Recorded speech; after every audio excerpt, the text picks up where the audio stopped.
Hi everyone, welcome to my channel. నేనైతే శనగలతో ఒక చాట్ తయారు చేసుకుంటున్నాను. అది ఎలా చేసుకుంటున్నానో చూపిస్తాను.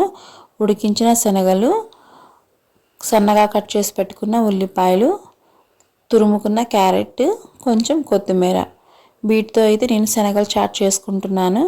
ఒక బౌల్ తీసుకొని ఉడికించిన శనగలు వేసుకోవాలి. ఇది నేను ఆల్రెడీ ఉప్పు వేసి ఒక 7 విజిల్స్ వచ్చేంత వరకు ఉడికించుకున్నాను. ఇక్కడ వచ్చేసి సన్నగా కట్ చేసి పెట్టుకున్న ఉల్లిపాయలు, తురుముకున్న క్యారెట్, కొంచెం కొత్తిమీర వేసుకోవాలి. చాలా బాగుంటుంది, ఒకసారి ట్రై చేయండి. పిల్లలు కూడా చాలా ఇష్టంగా తింటారు.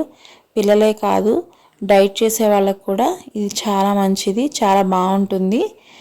దీంట్లో ప్రోటీన్ ఎక్కువగా ఉంటుంది. స్టమక్ అనేది ఫుల్గా ఉంటుంది మనకి. ఒకసారి ట్రై చేయండి.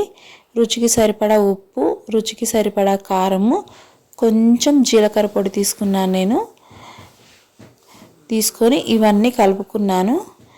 చాలా ఈజీగా చేసుకోవచ్చు శనగల చాట్, చాలా బాగుంటుంది. వీటితో పాటు టొమాటోస్, కీరా కూడా వేసుకోవచ్చు. అవి కూడా మన ఇష్టం. చాలా బాగుంటుంది. శనగల చాట్ అయితే రెడీ అయిపోయింది. మా పిల్లలు కూడా చాలా ఇష్టంగా తిన్నారు. ఈ వీడియో నచ్చితే లైక్ చేయండి. నా ఛానల్ని సబ్స్క్రైబ్ చేసుకోండి. Thank you.